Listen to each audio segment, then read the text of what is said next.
کو ایک واقعہ سناتا ہوں بڑا مزے کا. اشفاق احمد لکھتے ہیں واقعہ ایسے ہے کہ ایک بادشاہ کی سلطنت تھی. اس سلطنت میں ایک شخص تھا, اس کے پاس ایک انتہائی نایاب گھوڑا تھا. اتنا نایاب کہ بادشاہ اس کا شدائی ہو گیا, اور بادشاہ بہت زیادہ شدائی تھا گھوڑوں کا. بادشاہ نے کہا یار اس شخص سے یہ گھوڑا لے آؤ, میں نے خریدنا. اس کا وزیر گیا, شخص کو کہا کہ گھوڑا بیچ دے اپنا. اس نے کہا کچھ اور مانگ لو, لیکن گھوڑا یہ کہ بچپن سے میری اس کے ساتھ افیلیشن ہے, جذبات ہیں, بیٹوں کی طرح پالا ہے. اس نے کہا گھوڑا میں نہیں دے سکتا, گھوڑا مجھے بھی بہت پسند ہے. بڑا حیران ہوا, وزیر واپس چلا گیا. بادشاہ کو یہ بات برداشت نہ ہوئی, اس کو غصہ آیا. اس نے کہا اچھا, اس نے کہا میں چلتا ہوں. بادشاہ خود آ گیا. بادشاہ نے کہا کہ منہ مانگی رقم تجھے دوں گا, جو تو کہتا تھے.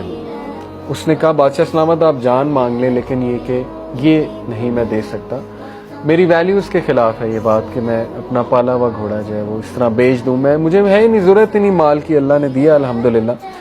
اب لوگ جمع ہو گئے, یہ دیکھ رہے تھے سارا ماجرا. لوگ آپ کو پتا ہے جینا حرام کرتے ہیں. بادشاہ نے کہا اچھا چل تجھے میں آدھی سلطنت دے دوں گا. بادشاہ نے ٹیسٹ کرنے کے لیے, اس نے مسکرا کر کہا کہ نہیں. اب بادشاہ نے کہا تو پچھتائے گا. بادشاہ چلا گیا. لوگ آ گئے, لوگ نے کہا کہ یار تو اتنا بدبخت ہے, دیکھ تو اتنی بڑی آفر ہو رہی, کیا یہ گھوڑا, ایک گھوڑے کے پیچھے تو نے بادشاہ کی یہ آفر ریجیکٹ کر دی.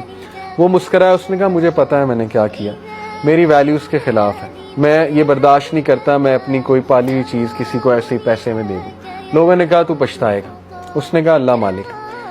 اب ہوا یہ واقعہ آگے جاتا ہے کہ وہ گھوڑا بھاگ گیا استبل سے تقریباً چند دن بعد. اب آپ دیکھیں لوگوں نے کس طرح مینٹل ٹارچر دیا ہوگا. لوگوں نے کہا کہ ہن آرام ہے, اگر اس گھوڑے کو بیچ دیتا تو آج تیرے پاس پیسے بھی ہوتے, آدھی سلطنت کا بادشاہ بھی ہوتا. کیا ملا, بھاگ گیا. ایک جانور جس سے تو نے وفا کی, دیکھ جانور نے تیرے سے وفا نہیں کی, چلا گیا. وہ مسکرایا, اس نے کہا بس یہی تھا قسمت میں, کوئی بات نہیں, میرا اس کا ساتھ اس طرح لکھا ہوا تھا. اللہ تعالیٰ نے جو دینا ہے دینا, ہو سکتا ہے اللہ مجھے اس کے بدلے بہت کچھ دے دے. اب ہوا یہ مزے کی بات, لکھنے والے لکھتے ہیں کہ وہ گھوڑا اپنے پیچھے 12 گھوڑے لے آئے جنگل سے. وہ گھوڑا ایسا تھا, گھوڑوں کا سردار تھا. اب جب وہ 12 گھوڑے اس کے پیچھے آ گئے تو لوگ پھر جمع ہو گئے. اب لوگوں نے رویہ چینج کر لیا. بتانے کا مقصد پتہ ہے کیا رائٹر کا, کہ لوگ چینج ہوتے ہیں واقعات کے مطابق, حالات کے مطابق. ایک واقعے کو پکڑ کے نا پوری لائف کو پینٹ کر دیتے ہیں. اب لوگوں نے کہا اچھا تو تو بڑا عقل مند ہے, تو نے تو اس کو ٹرین کیا ہوا تھا, ہمیں تو پتہ ہی نہیں, اصل میں تو 12 گھوڑے اور لانا چاہتا تھا تاکہ ایک کی بجائے 13 گھوڑے بیچیں اور تجھے زیادہ مال ملے. تو وہ ہنسا, کہتا ہے نہیں تم لوگ بیوقوف ہو, ایسی کوئی بات نہیں, بس اللہ نے دینا تھا, اللہ نے مجھے اس کے بدلے دیا, اور میرا اللہ پہ بلیف ہے, جو ہوتا ہے بہتری کے لیے ہوتا ہے. وہ ابھی تک رائٹ انٹرپریٹیشنز کر رہا ہے, ٹھیک ہے. اس کے بعد یہ ہوا کہ اس کے گھوڑے پہ اس کا بیٹا بیٹھا ہوا تھا, اکلوتا بیٹا. گھوڑے نے اسے گرایا, اس کے بیٹے کی ٹانگ ٹوٹ گئی. اب وہ پھر آگے لوگ, دیکھا منوس گھوڑا ہے, تیرا اکلوتا بیٹا, تیرا کون سہارا بنے گا. اس نے کہا بھائی دیکھو یہ اللہ کی طرف سے ہوا ہے, اللہ مالک ہے, میرا سہارا اللہ ہے. میرا بیٹا ٹھیک ہے اس کی ٹانگ ٹوٹ گئی, لیکن یہ کہ دکھ تو بہت ہے, بٹ یہ کہ میری نظروں کے سامنے رہے گا, چلو اللہ تعالیٰ اس سے کوئی بہتری لائے گا. ایسا ہی ہوا.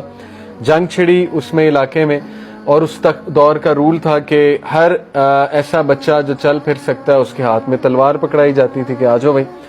اس کے گھر سولجر آئے بادشاہ کے, دیکھا کہ ٹانگ ٹوٹی ہے بیٹے کی, انہوں نے کہا یہ تو ہمارے کسی کام کا نہیں, اس کے بیٹے کو چھوڑ کے چلے گئے.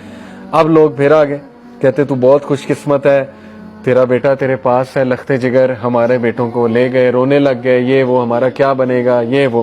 اس نے کہا I've had enough, تم لوگ ایک نمبر کے بیوقوف ہو, اور تم لوگوں کا مسئلہ یہ ہے کہ زندگی میں کوئی ایک حادثہ ہوتا ہے تم اس کو پکڑ کے کنکلوژن پہ پہنچ جاتے اور پوری لائف پینٹ کر دیتے.